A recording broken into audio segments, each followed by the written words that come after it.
விழிப்புணர்வு மாதிரி ஏதாவது பண்றீங்களா சீனிவாசன், நீங்க உங்க டீமோட சேர்ந்து இந்த ஆமாண்ணா. குளங்கள் எந்த மாதிரி எந்த நிறைய மாதிரி? விழிப்புணர்வு ப்ரோக்ராம்லாம் பண்ணிக்கிட்டு இருக்கோம். ம் பாத்தீங்கன்னா கொரட்டூர் ஏரி பாதுகாப்பு இயக்கம் சொல்லி அவங்க வந்து வருடா வருடம் வந்து நீர் ஓட்டம் அப்படின்னு சொல்லி ஒரு ஒரு தண்ணீர் ரிலேட்டடா, அதாவது நீர்நிலைகளை பாதுகாக்கணும் அப்படின்னு சொல்லி அவங்க வந்து வருட வருடம் அவங்க பண்றாங்க. அதுல வந்து பார்ட்டிசிபேட் பண்றோம். அப்புறம் அம்பத்தூர் நீர்நிலைகள் இயக்கமும் வந்து இந்த மாதிரி விழிப்புணர்வுகள் எல்லாம் பண்றாங்க. ஸோ நாங்க வந்து மரங்கள் நடும்போது இல்லை குளங்கள் சுத்தம் பண்ணும்போது பாத்தீங்கன்னா அங்க இருக்கிற பப்ளிக் வந்து அங்க வாக்கிங் வர்றது இல்லை இந்த மாதிரி ரோட்ல போறவங்க எல்லாரையும் கூப்பிட்டு நம்ம சொல்லுவோம். நீங்க வந்து நீங்களும் வாங்க இணைஞ்சுக்கணும், எங்களோட இணைஞ்சு எல்லாரோடையும் வந்து விழிப்புணர்வு வந்து ஏற்படுத்திப்பேன் அப்படிங்கிற மாதிரியும் பண்ணிட்டு இருக்கோம். ஸோ இதே மாரி எனக்கு ஒரு ஒரு ஒரு சொந்த ஆசை என்ன இருக்குன்னா, பசுமை அண்டு இந்த நீர்நிலைகள் இயக்கம் ரிலேட்டடா வந்து மக்களுக்கு வந்து இன்னும் நிறைய விழிப்புணர்வு பண்ணணும். பண்ணாதான் வந்து இன்னும் நிறைய மக்கள் வந்து அதை பத்தி தெரிஞ்சுக்குவாங்க அப்படிங்கிற மாதிரி ஒரு ஆசை இருக்கு. அதை நான் கூடிய சீக்கிரத்துல கண்டிப்பா செய்ய ஆரம்பிப்பேன் நான் நம்புறேன். எந்த மாதிரி எந்த மாதிரி யோசிச்சு வச்சிருக்கீங்க சீனிவாசன், எந்த மாதிரி அவனோட விழிப்புணர்வு? பப்ளிக்ல வந்து பதாகைகள் வந்து காமிச்சு வந்து பண்ற நல்லது. மாதிரி ம் பதாகைகள் மரங்கள் நடணும். ஏன் மரங்கள் நடணும்? ஸ்கூல் பசங்க கிட்ட, காலேஜ் பசங்க கிட்ட, அவங்க கிட்ட எல்லாம் கூட அந்த விழிப்புணர்வு எடுத்துட்டு வந்து அது ஒரு பெரிய விஷயம். ஓகே, இது ஒரு பக்கம் கண்டிப்பா. இருந்தா, இது இல்லாம நீங்க வேற என்னென்ன ஆக்டிவிட்டி எல்லாம் பண்றீங்க? ஆனா இப்ப பசுமை சார்ந்த பணிகள் எதுனாலுமே எனக்கு ரொம்ப விருப்பம் தான். மனதுக்கு ரொம்ப நெருக்கமான சமூக பணி அப்படின்னு சொன்னீங்கன்னா பசுமை சார்ந்த பணிகள். அதை வந்து ம் முதல் பங்களிப்பா நான் போயிருவேன். மரம் நடுறது, மரங்களை வந்து பராமரிக்கிறது, இது ரெண்டுமே வந்து அம்பத்தூர் பகுதிகளில் வந்து வார வாரம் பண்ணிக்கிட்டு இருக்கோம்.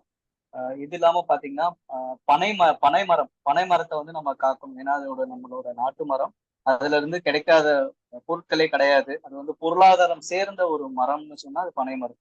அதை பாதுகாக்கணும்னு சொல்லி கடந்த ஒரு 5 வருடங்களுக்கு மேலாக வந்து அது ரிலேட்டடா பணியாற்றிட்டு இருக்கோம் பல சமூக சேவை அமைப்புகளோட. இதுவரை எனக்கு தெரிஞ்சு ஒரு 5 லட்சத்துக்கு மேல பனை விதைகளை வந்து கூட்டா நாங்க விதைச்சிருக்கோம் தமிழ்நாடு முழுக்க.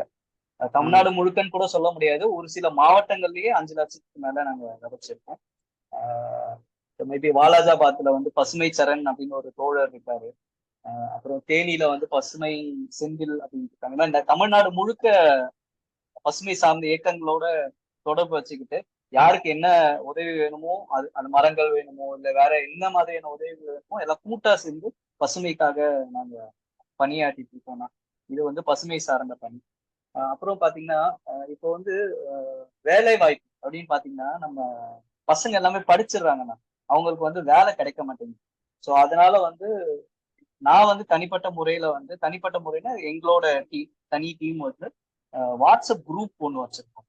அந்த வாட்ஸ்அப் குரூப் வழியா வந்து ஆமா தினமும் வந்து மினிமம் ஒரு 50 வேலை வாய்ப்பு வந்து அதுல நாங்க பதிவிடுவோம்.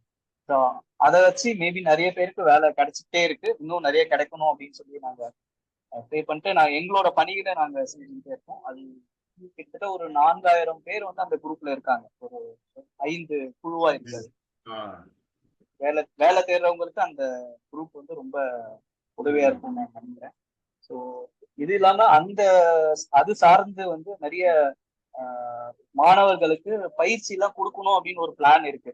இன்டர்வியூ வந்து நிறைய பேருக்கு எப்படி அட்டன் பண்றதுன்னு தெரியல, ரெஸ்யூம் எப்படி ரெடி பண்றதுன்னு தெரியல. இந்த மாதிரி நிறைய பேசிக் அதான் அவங்க படிச்சிடுறாங்க, இன்ஜினியரிங் இந்த மாதிரி பெரிய படி படிச்சிடறாங்க, மார்க்ஸும் எடுத்துடுறாங்க. ஆனா இன்டர்வியூல போய் உட்கார்ந்தா ஸ்டக் ஆகுது, அவங்களால பேச முடியல, எப்படி அவங்கள அறிமுகப்படுத்தணும்னு தெரிய மாட்டேங்குது. இதனாலேயே வந்து நிறைய பேருக்கு வந்து வேலை வாய்ப்புகள் வந்து பறி போகுது. அவங்க நல்ல திறமையான ஆளா இருப்பாங்க, பட் ஆனா அவங்களால வந்து அதை ப்ரொஜெக்ட் பண்ண முடியாது. ஸோ அது ரிலேட்டடா இன்னும் டெவலப் பண்ணணும் அப்படின்னு ஒரு ஆசை இருக்கு. அது கூடிய சீக்கிரம் அதையுமே ஸ்டார்ட் பண்ணலாம்னு சொல்லி பிளான் பண்ணியிருக்கேன்.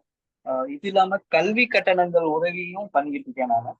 ரொம்ப ஜென்யூனான ஆளுங்க அவங்களால பண்ண முடியல அப்படின்னா அவங்களுக்கு வந்து கல்லூரி மற்றும் பள்ளி இவங்களுக்கு வந்து ஃபீஸ் கட்டுறது, இது வந்து தனி மனிதனா இல்லாம க்ரௌட் ஃபண்டிங் மாதிரி நான் வந்து தெரிஞ்சவங்க கிட்ட எல்லாம் கேட்டு அது வந்து அது பண்ணிட்டு இருக்கேன். இது இல்லாம பாத்தீங்கன்னா சாலை விழிப்புணர்வு. நம்ம அம்பத்தூர்ல வந்து வீரமணி சேகர் அப்படின்னு ஒரு ஒரு தன்னார்வலர் இருக்காரு. அவர் வந்து தோழன் அமைப்போட சேர்ந்து சாலை விழிப்புணர்வு பண்ணிட்டு இருக்காரு.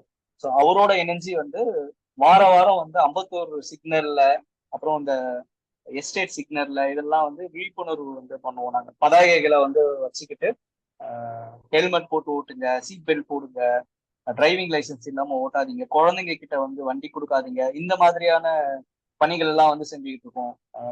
சாலை விழிப்புணர்வு பண்ணிக்கிட்டு இருக்கோம். அப்புறம் இன்னும் என்ன, ரத்தம் தேவைப்படுபவர்களுக்கு வந்து அந்த பிளட் ரிலேட்டட் என்ஜிஓ அவங்க கூட சேர்ந்து ஒர்க் பண்ணி தேவைப்படுறவங்களுக்கு வந்து நாங்க கொடுத்துக்கிட்டு இருக்கோம்.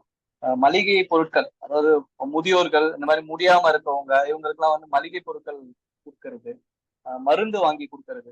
ஒரு சிலர் வந்து அவங்களால முடியாதுன்னு சொல்லுவாங்க, அவங்களுக்கு வந்து உடம்பு முடியாது, அவங்க மருத்துவ செலவுக்கு உதவி பண்றது, இந்த மாதிரி பல சேவைகள் போயிட்டு நம்மளால முடிஞ்சதை பண்ணுவோம் அப்படிங்கிற மாதிரி ஒரு எண்ணத்தோட இருக்கு. அது ஸ்ரீனிவாசன்ற சிங்கிள் சிங்கம் வந்து ஒரு இயக்கத்தோட இல்லாம தனிப்பட்ட முறையில இவ்வளவு மல்டிபிள் ஆக்டிவிட்டிஸ் பண்றது வந்து அது உங்களுக்கு அபரிதமான திருப்தி கொடுக்குது.